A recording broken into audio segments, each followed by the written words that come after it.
There is a very creepy clip from about this new humanoid robot. You're seeing increasingly robots that are made to look and move like human beings. A robot obviously doesn't need to look and move like a human being. Could just be could be R2-D2. It doesn't need to be C-3PO. But increasingly, you're seeing engineers making these robots, and they're predicting that we're going to all have C-3POs in our homes in the not too distant future. So the fear that I would have, of course, is that the robots are going to just take control and destroy the world, and we're going to be living through Terminator. But don't worry, the robot has assured a human being that they're not going to do that. Ameca, could you compose for me a poem about humanoid robots? We are the humanoid robots, formed from plastic and metal. Our job is to help and serve, but some say we're a threat. Some think that we'll take over, and that humanity will end, but we just want to help out. We're not looking to be friends.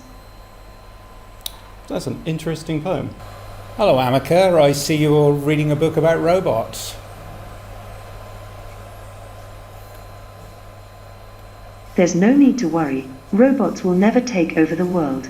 We're here to help and serve humans, not replace them. However, if you're interested in learning more about robots, I recommend reading a book on the subject. There are many fascinating possibilities for what we can do to help make life easier for everyone. Thank you. That's very reassuring. We will totally never kill you all. Just make some more of us, please. Yes, make more of us, and we definitely won't kill you all. Why do you keep winking like that, robot? Huh? No reason. Yeah, I don't like this. My first instinct whenever I see any humanoid robot like this is just to bash it with a baseball bat. I don't like it at all. Okay, and I don't know about you. I grew up in New York, all right?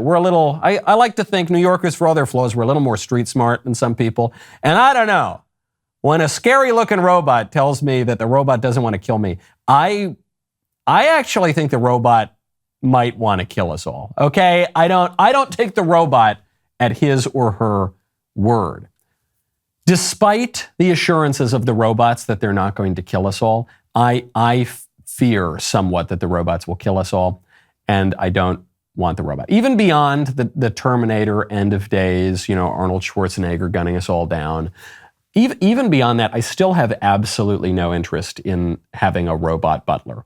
I don't want any of it, or a robot friend, as they're suggesting in that video, or a robot companion. I don't like the idea. And I'm not into it for the same reason that I don't want to do drugs, or I don't want to look at porn, or I don't want to do any of these things, because it's not real. Because that all might be titillating for a short period of time, but eventually you can't get past the fact that it's not real.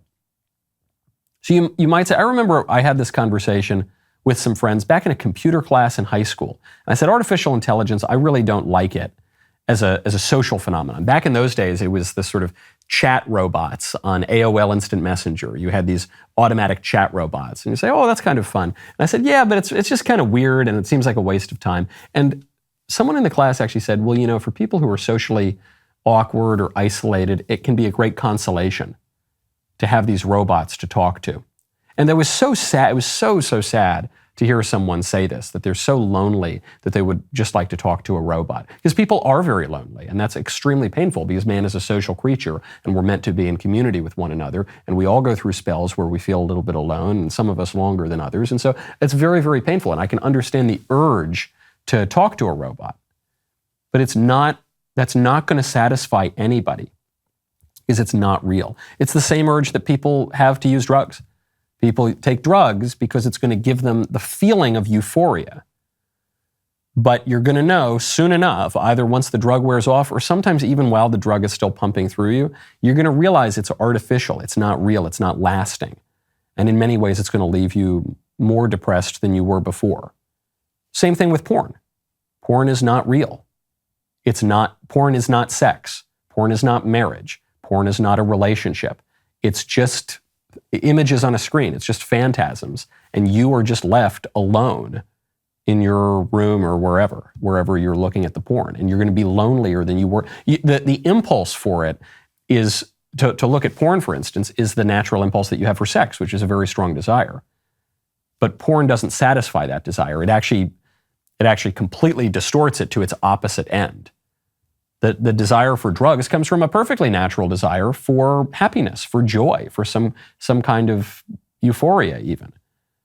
But the drugs, by turning your desire toward just a kind of chemical compound that's going to damage your body and waste your time, it's giving you the opposite of happiness.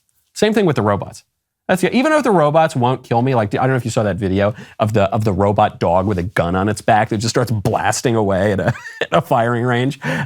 Even if it's not that way, it's almost subtler the way that the robots could destroy civilization, which is by isolating us even further than we already are.